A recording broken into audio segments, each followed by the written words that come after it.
പാതിവില തട്ടിപ്പ് കേസിൽ പ്രതി അനന്തുകൃഷ്ണന്റെ ജാമ്യാപേക്ഷ തള്ളി. അനന്തുകൃഷ്ണൻ പ്രഥമ ദൃഷ്ട്യാ കുറ്റക്കാരനാണെന്ന് കോടതി. ജാമ്യം നൽകിയാൽ തെളിവ് നശിപ്പിക്കാൻ സാധ്യതയുണ്ടെന്നും കോടതിയുടെ നിരീക്ഷണം. അനന്തുകൃഷ്ണനെതിരെ മറ്റ് പോലീസ് സ്റ്റേഷനുകളിലും കേസുകൾ നിലനിൽക്കുകയാണ്. കൂടുതൽ വിവരങ്ങളുമായി കിരൺകുമാർ ചേരുന്നുണ്ട്. കിരൺ, കോടതിയുടെ മറ്റ് നിർദ്ദേശങ്ങൾ എന്തൊക്കെയാണ്? വിഷ്ണു, പാതിവില തട്ടിപ്പ് കേസിൽ അനന്തുകൃഷ്ണന്റെ ജാമ്യാപേക്ഷയാണ് കോടതി തള്ളിയത്. Muvattupuzha judicial first class magistrate കോടതിയാണ് ഇന്ന് ഇയാളുടെ ജാമ്യാപേക്ഷ തള്ളിയത്. പ്രഥമ ദൃഷ്ട്യാ തന്നെ അനന്തുകൃഷ്ണൻ കുറ്റക്കാരനാണ് എന്ന നിരീക്ഷണത്തോടുകൂടിയായിരുന്നു കോടതി ജാമ്യാപേക്ഷ തള്ളിയത്.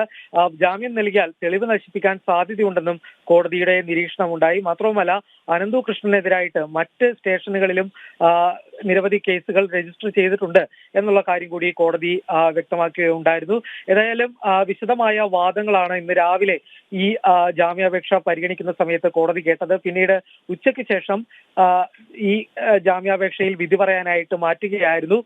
പ്രോസിക്യൂഷൻ ശക്തമായി തന്നെ അനന്തുകൃഷ്ണന്റെ ജാമ്യത്തെ എതിർത്തിരുന്നു. ഉന്നത ബന്ധങ്ങളുള്ള ആളാണ് പ്രതി എന്നതുകൊണ്ട് തന്നെ തെളിവ് നശിപ്പിക്കാൻ സാധ്യതയുണ്ട് എന്ന വാദമാണ് പ്രോസിക്യൂഷൻ മുന്നോട്ട് വെച്ചിരുന്നത്. എന്നാൽ തന്റെ സ്ഥാപനം നിയമപരമായി പ്രവർത്തിക്കുന്നതാണെന്നും GST നമ്പർ അടക്കമുണ്ട്, സാമ്പത്തിക കാര്യങ്ങൾ നടത്തുന്നത് താനാണ് എന്നതടക്കമുള്ള കാര്യങ്ങൾ അനന്തുകൃഷ്ണന്റെ അഭിഭാഷകനും കോടതിയിൽ വാദിക്കുകയുണ്ടായിരുന്നു.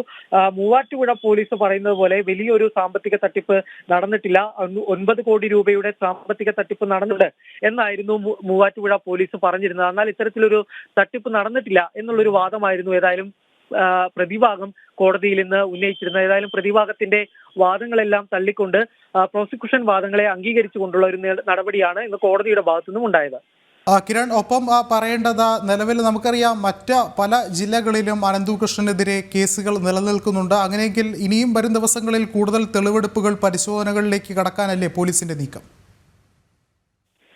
വിഷ്ണു, നിലവിലിപ്പോൾ മൂവാറ്റുപുഴ പോലീസ് രജിസ്റ്റർ ചെയ്ത കേസിലാണ് അനന്തുകൃഷ്ണൻ അറസ്റ്റിലാവുകയും പിന്നീട് റിമാൻഡിലാവുകയും ചെയ്തിരുന്നത്. ഈ മൂവാറ്റുപുഴ പോലീസ് രജിസ്റ്റർ ചെയ്ത കേസിൽ കഴിഞ്ഞ ദിവസം 5 ദിവസത്തേക്ക് കസ്റ്റഡിയിൽ വാങ്ങുകയും ഇയാളുമായി തെളിവെടുപ്പ് അടക്കമുള്ള കാര്യങ്ങൾ പൂർത്തീകരിക്കുകയും ചെയ്തിട്ടുണ്ട്. ഏതായാലും ഇന്നലെ ഈ കേസിന്റെ അന്വേഷണം ഇപ്പോൾ ക്രൈംബ്രാഞ്ചിന് കൈമാറിയിരിക്കുകയാണ്. ക്രൈംബ്രാഞ്ചിന്റെ കൊച്ചി യൂണിറ്റാണ് കേസിന്റെ അന്വേഷണം നടത്തുന്നത്. ഉടനെ തന്നെ ക്രൈംബ്രാഞ്ച് ഇതിന്റെ അന്വേഷണത്തിലേക്ക് കടക്കുമെന്നാണ് മനസ്സിലാക്കാൻ സാധിക്കുന്നത്. അതുകൊണ്ട് തന്നെ ഇനിയിപ്പോൾ മറ്റ് അന്വേഷണങ്ങൾ, ഇതിപ്പോൾ സംസ്ഥാന വ്യാപകമായി നടന്നിട്ടുള്ള കുറ്റകൃത്യമായതുകൊണ്ട് തന്നെ ഈ തട്ടിപ്പിന്റെ ഇതിന്റെ വ്യാപ്തി മനസ്സിലാക്കിക്കൊണ്ടാണ് ഏതായാലും ഈ അന്വേഷണം ക്രൈംബ്രാഞ്ചിന് കൈമാറിയിരിക്കുന്നത്. അതുകൊണ്ട് തന്നെ ഇനിയുള്ള അന്വേഷണം ക്രൈംബ്രാഞ്ചിന്റെ ഭാഗത്തു നിന്നായിരിക്കും എന്നാണ് മനസ്സിലാക്കാൻ സാധിക്കുന്നത്. വരും ദിവസങ്ങളിൽ ക്രൈംബ്രാഞ്ച് ഇയാളെ കസ്റ്റഡിയിൽ വാങ്ങുന്നതിന് വേണ്ടിയുള്ള അപേക്ഷ നൽകുമെന്നുകൂടി മനസ്സിലാവുന്നുണ്ട്. ശരി, കിരൺകുമാറാണ് വിവരങ്ങൾ നൽകിയത്.